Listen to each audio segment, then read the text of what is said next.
There is increasing evidence that this may have been a meth murder. We went to the place where Nick Reiner was arrested. What can you find out here? You can get meth, you can get whatever you're looking for, bro. Have you ever seen this guy, Rob Reiner's son? He does look familiar. He looks familiar? Nick Reiner may have been on meth, and if he was at Exposition Park looking for drugs when he was arrested, that probably wasn't his first rodeo in that month. Welcome to the Two Angry Men podcast. We have spent the week doing a deep dive, an investigation into the Rob and Michelle Reiner murders. And we went to the place where Nick Reiner was arrested. There is increasing evidence that this may have been a meth murder. Let's start off, Mark, by playing the interview that one of our people did with somebody who is well acquainted with the area where Nick Reiner was arrested, Exposition Park. Is this the place that people come if they're looking for that? Like Every drug I see be over here every night. every night? Yeah, cracking around here. Now, Exposition Park obviously is lined with like USC. It's the stadiums. It's the museums. That doesn't deter people. It don't deter shit. You can find anything you're looking for. Listen, I mean, where are people like actively like doing that, like grabbing that stuff? And does it make sense? They doing it right now. You just gotta look around. Like where? Like It's like it's cracking over here. over here by the freeway? Yeah, right by the freeway. It's like slow path right here. It's Yeah. Shit. The encampments right there. And then what about by the school, like and the stadiums? Are they like on the other side? That's everywhere, bro. Everywhere. So at night it's a different world, is it? Man, it's like Vegas at night around this place. Really? It's everything lit up. Well, I mean, are people? What can you find out here? I mean, there's like Whatever you're looking for, bro. specifically like meth. You can get meth. You can get whatever you're looking for, bro. so, and this is known. This is well known. I'm not gonna say I know what it is. Yeah. But you do whatever you're looking for. Well, listen, man. Obviously, I'm curious. You know, have you ever seen this guy particularly? He was arrested a while back. Right. The Rob Reiner's son. I don't know if you heard the story, but big tragedy. He does look familiar. He looks familiar. You might have seen him out here. Yeah, probably yeah. Listen, man. How dangerous is it out here? I'm thinking like a white.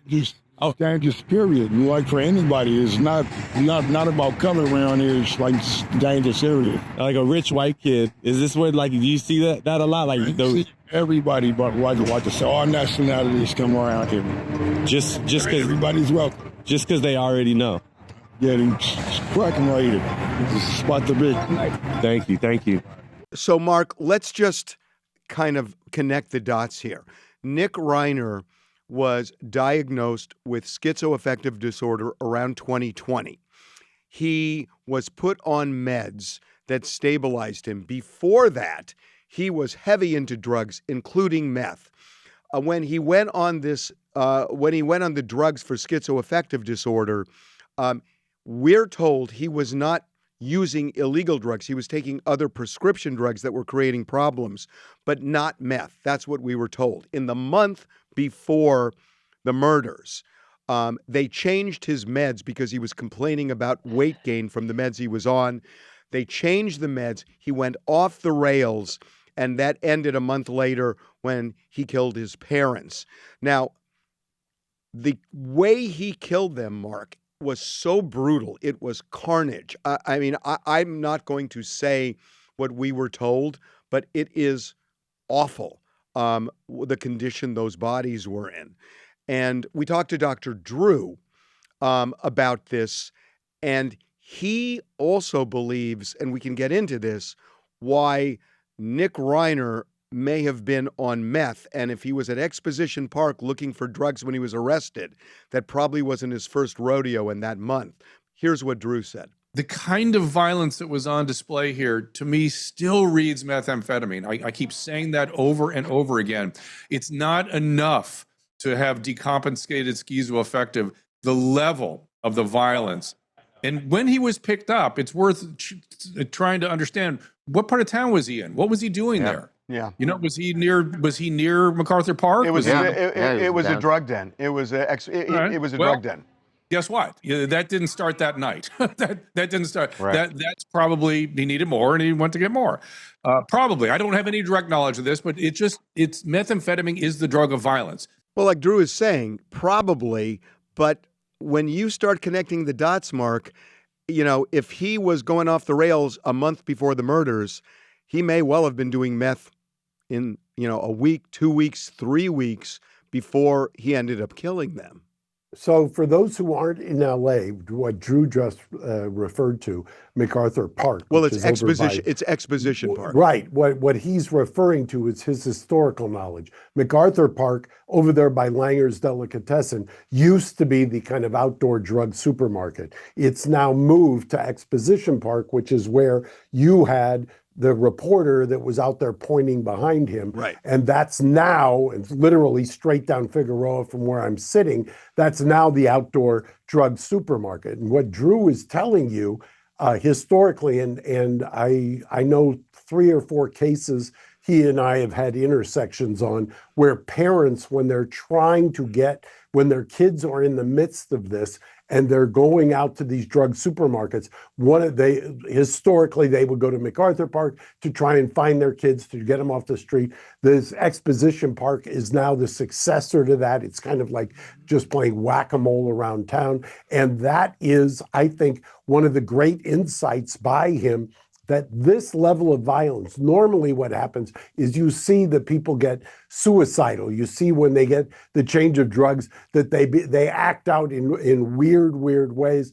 This is when you combine the meth and you see these horrible outcomes like we have here. And by the way, to your point, I'm told by people in the ME's office that this was not just a brutal slaying, but this was something the likes of which people in that office had never seen before. Yeah. And yeah, I mean, just awful. And I don't want to dwell on it, but just like nothing they had ever seen. Hardened professionals who saw this and were traumatized. When we first broke the story on TMZ.com, we had spoken to a couple of people in law enforcement, and they were horrified. I mean, it was just a brutal, awful scene. And, you know, and look, he was off the rails with these meds. There's no question about it. But to reach the level of violence he did, that's why Drew, who has seen this, you know, more times than anybody could imagine, he's saying he had to have something in his system. Now, I'm assuming, Mark, and you tell me, that when they arrested Nick, they would draw blood? I can't imagine that they would not have done a blood draw because, look, they're doing an investigation. They want to know proactively, they being the DA's office, what was he under the influence of? They have to know that this was, I mean, anybody who picks up the file, and by the way, you've got a very able deputy DA who was assigned to it. He would have been involved for major crimes from the get-go. And he would have said, look, proactively, I want to know what was in the blood system. So if they do a blood draw, which I think they more likely than not that they did, it would show the levels of not just the prescribed drug if it had not metabolized out, but any illegal drug that was still there. Now, mind you, meth metabolizes very quickly. So there are a number of kinds of conclusions you can draw, and depending on how long they waited to get the blood draw, that would also be an issue, because if they went and booked first and then later did the blood draw, by that time they could have metabolized out. So, you know, we shouldn't minimize the impact that the change of meds had on Nick Reiner, because as we speak right now, he would be utterly incompetent to stand trial. We've both talked about that. He Correct. is out of his head because they still haven't been able to figure out how to stabilize him with the meds. So it's not like this was just a meth killing. This was a guy whose meds were changed a month before the murders, and he just went into free fall.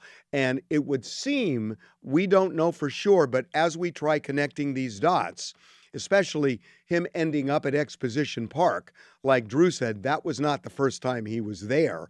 And if meth fueled this, then,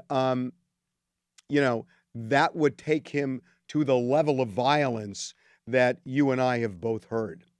Well, and I will tell you this. I've talked to somebody who has interviewed him face to face at Twin Towers.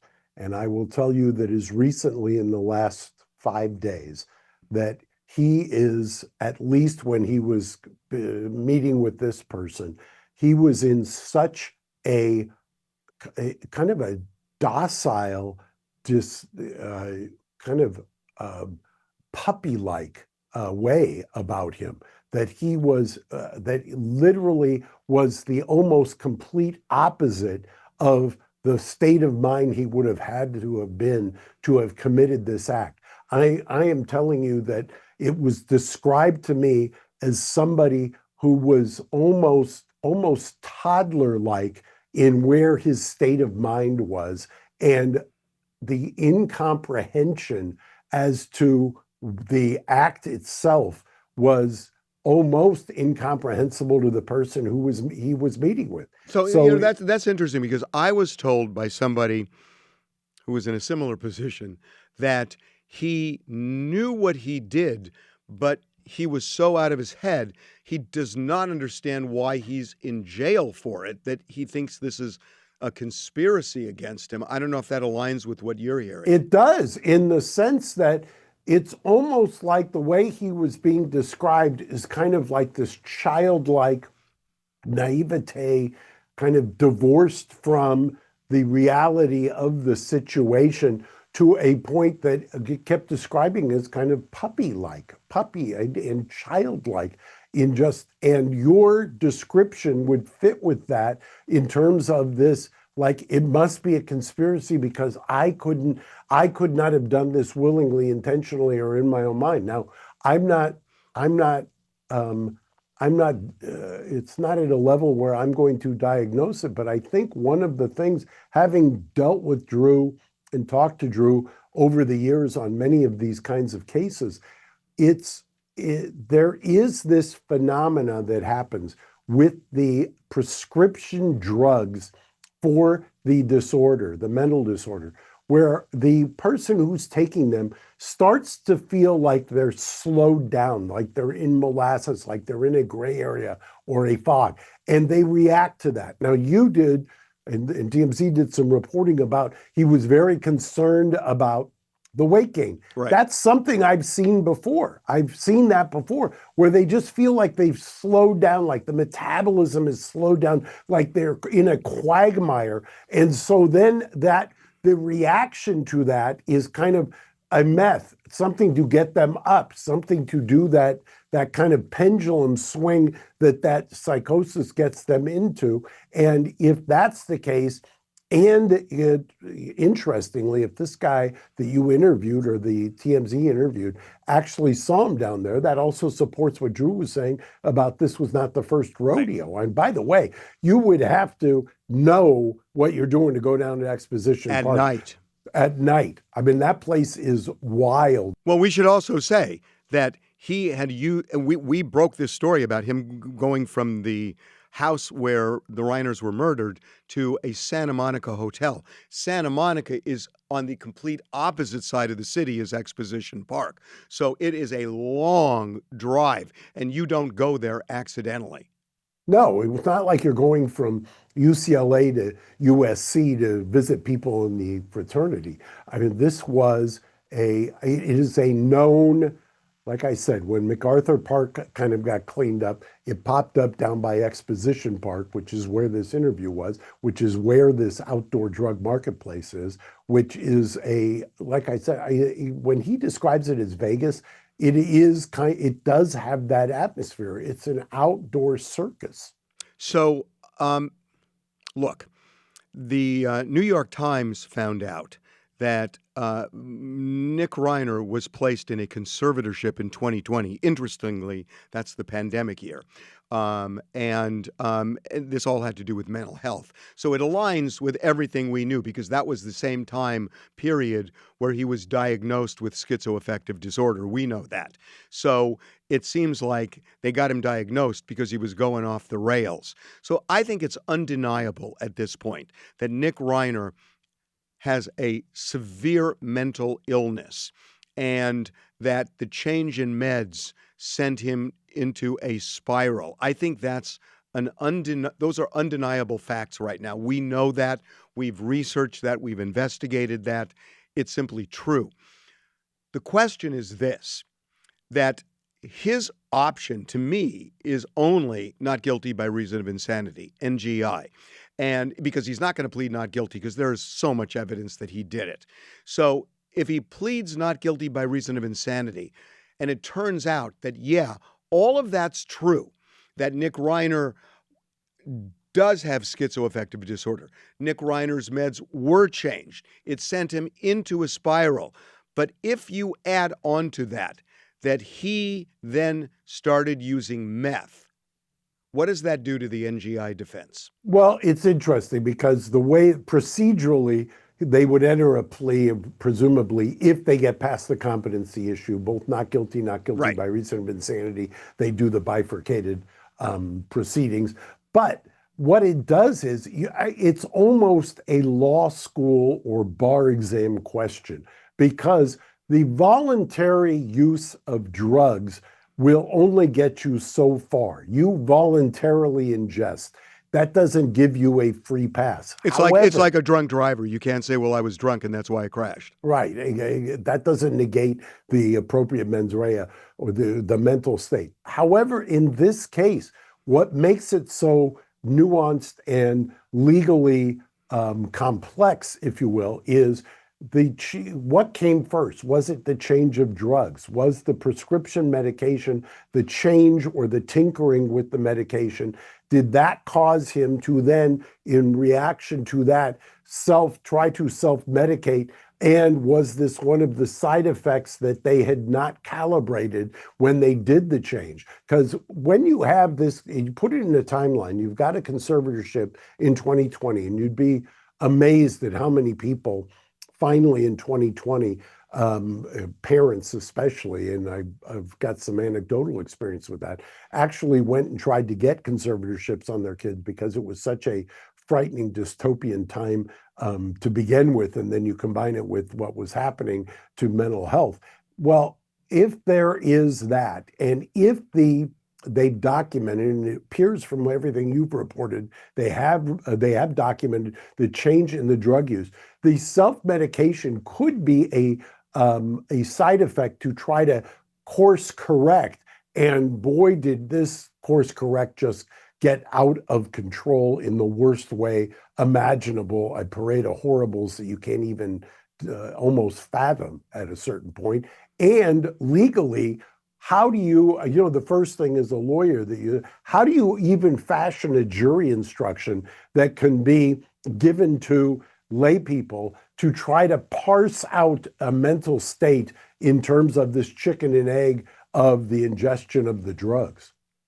Well, for me, what Nick Reiner has going for him, I think, is kind of a failure on the part of the mental health system.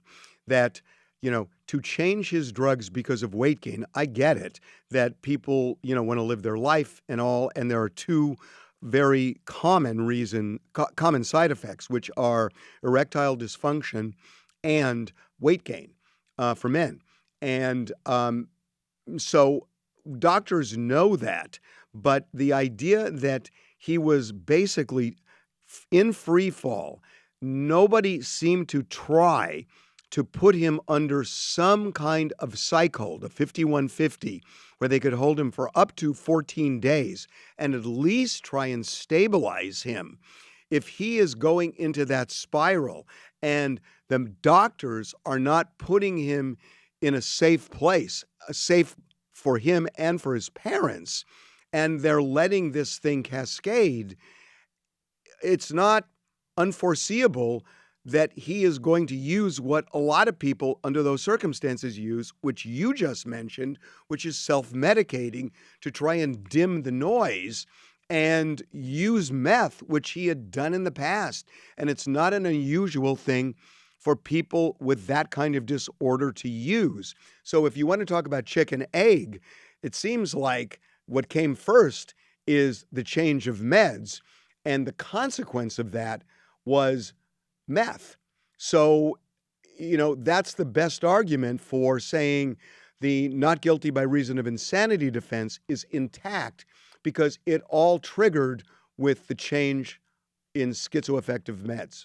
And you kind of hit the nail on the head here. I mean, I was thinking of another case I worked on with Drew, where the mother's frustration with her son's kind of change with the meds, where she was doing kind of what your reporters are doing. She was going to try to find her son at various parks, at various outdoor drug emporiums, because she was deathly afraid of the result that would happen, and what would end up happening, especially the child-parent dynamic, because unfortunately in these very extreme situations, when they do this, they act out with their closest loved ones in ways that are almost unimaginable. And I've had those cases, and they're incredibly frustrating.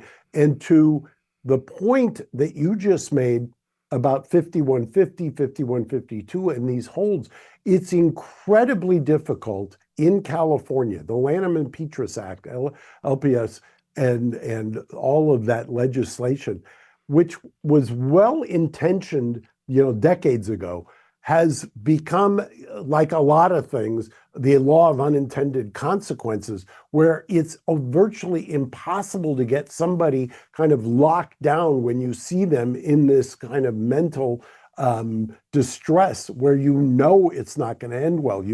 And the loved ones around you, every bone in their body, every fiber of their DNA knows that it's not going to end well. And there's very, very little that you can do. And this is a persistent problem that we have, and that he will have. By the way, one of the things that's interesting about the observation that he's puppy-like or childlike right now, he's in Twin Towers. Twin Towers is downtown here in the mental health wing, if you will, although many sheriffs describe the county jail system as a giant mental institution, but there is the worst of the worst are housed in the Twin Towers.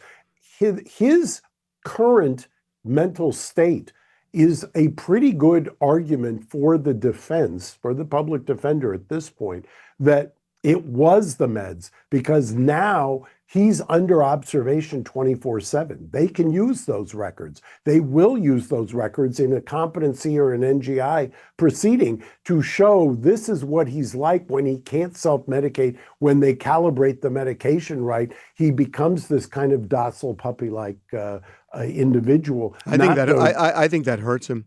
I think that hurts him if because we don't know whether the docile. I don't believe the docile puppy-like thing is what was going on in the month before the murder, because I have spoken with people. I have spoken with people who were close to the Reiners, who told me Michelle in particular was pulling her hair out because she didn't know what else to do.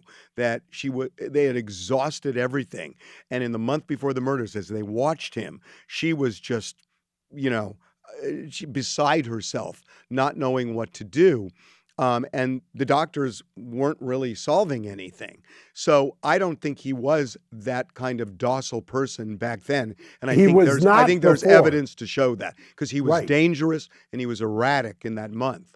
Well, I believe, have talked to people. I know that I've talked to people who saw him at the party. At the And Conan party. he was anything but the way he's described to me now in Twin Towers, a month out. Right. I mean, he it's, was bizarre. And when we talked to people at the hotel that he went to after he killed Rob and Michelle, and they said he looked totally tweaked out when he was there. So, look, there's plenty of evidence. What I have been thinking about a lot is, on the one hand, you've got a guy who's got a huge mental problem that a lot of people say the mental health system failed him and failed Rob and Michelle. And most people in the jury probably know somebody who has had mental struggles like this, and there'll be a lot of sympathy in that regard. On the other side is that if he was doing meth, it's a medical issue about self-medicating to kind of tamp down the noise and everything else. But when people hear somebody did drugs and that they see the autopsy photos, which they're going to show, right? And they're horrendous. They are going to show these autopsy photos. I remember in the O.J. Simpson case that the jury just recoiled when they saw those pictures. They wheeled. You're absolutely right. These are as bad. These are at least as bad. I've heard that I'm telling you, I have heard that it is the most horrific. Now, mind you, a lot of the people who are there now presently were not in that office at the time of OJ, but I know that people who are there now are traumatized just by the photos. Yeah. And when they see that and the overlay of knowing who Rob Reiner was and all, I don't know. I mean, this feels like whatever jury ends up getting picked, emotion is going to be as important as law. The interesting thing, and you just hit on it, is in every case where you talk to a jury panel, and there are mental health issues or drug style issues, substance abuse, and you ask the jury panel, either collectively or individually, has this touched your family in one way or another? It's almost universal. And that's why I'm sure, I haven't talked to him about it, but I'm sure as Habib was sitting there at the press conference and Hochman was saying, we're confident we're going to get a guilty conviction, but you don't want to be, number one, that cocky about it, because there are always, especially in Los Angeles, in a jury panel, out of any 12 people, I'm incredulous to believe that you could have less than half of them who don't have an immediate family member or one degree of connection to somebody who's dealing with these kinds of issues. And the sheer frustration, the way that you just feel like there's nothing you can do when somebody's in one of these crises. Is it even plausible that, we know our DA, Nathan Hochman, and he is, he is a guy that goes full bore in situations like this. If he evaluates what you just said, which is that half the jury is going to know somebody, they're going to have some sympathy, that there are all sorts of issues involving mental health and everything else, is it possible that they would plea bargain this? Because if they plea bargain it, he's going to prison for a long time. Hochman's not going to put him in a mental institution. So then I guess the question would, even if Hochman were inclined to plea bargain, which I don't think he is, would the defense plea bargain where he ends up in prison for decades, knowing that he has a terrible mental illness? I mean, I don't see a plea bargain here. Let me tell you my analysis of it. Number one, Alan withdrew. Alan Jackson as his private defense lawyer. That signals to me that the family is equivocating on their support, which is understandable. I don't think that's true, but we can get into that later. But I don't. Okay. I don't. Well, I'd love to hear your. No, I just don't think. I don't think the family is jettisoning him just based on what I know, and there are things I can't talk about. I don't want to say jettisoning. I just say equivocating. I think that just as you mourn your parents. There are stages of grief. And I think that they're understandably working through that. Having said that, Nathan Hochman has proven he does not care what the family thinks, having been there, done that. Menendez. Right. And I suspect that there is no way that they would agree to, I think the opposite. I don't think they would ever agree to a prison term.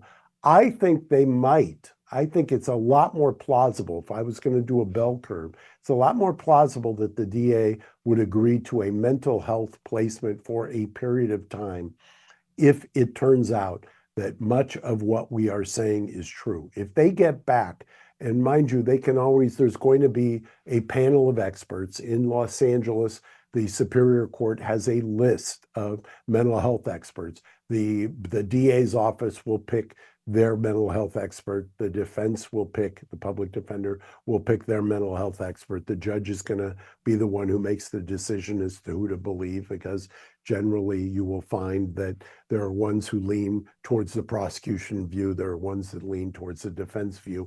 But absent unanimity amongst the experts and the judge making the call, there may be a point at which they say, let's defer this. Let's get him kind of stabilized in a Atascadero or some kind of a place like that. And you don't give away the case, but you defer the case. It gets basically presses pause. I think that's more likely. I got to stop you. I don't get that, because what you're saying is that you send him to a place like a Atascadero, which is a mental institution, and he's there for a year, 2 years, 5 years, 10 years.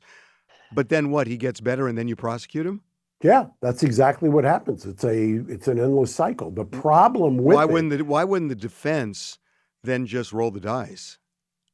Well, because if the determination is that he is so down, for lack of the vernacular, down the rabbit hole of the competency is such a question mark for the defense, why would you want to roll the dice? Why would you even want to go there? And by the way, legally, ethically, I'm not even sure that a defense lawyer, if they've got a reasonable belief that the person is not competent, that they can even proceed, because the person is not knowing and intelligently let's assume he jumps.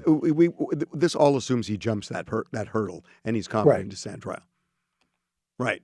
So if he jumps that hurdle and he's competent to stand trial, if they stabilize his drugs and he's not going to be using meth because he's in jail right now. Presumably. Presumably. I just do not see this case plead. I don't see Nathan Hochman saying, yeah, let's put him in a mental institution. I don't see that. And I also think... Well, yes, because he's not going to... I will tell you that the odds are, if I'm laying odds, the odds of the LA County DA's office in its current structure agreeing to a not guilty by reason of insanity are zero. Yeah, I think that's right.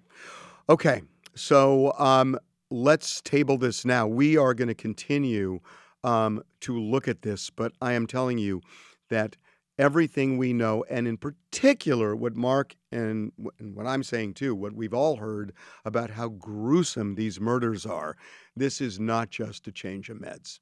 This feels like meth. I'm not disagreeing. I mean, they normally the change of meds, it would be an internal. You'd be worried about somebody's safety to themselves, not outwardly. But we'll see. We'll see. Okay. Thank you, Harvey. See you next week. Bye-bye.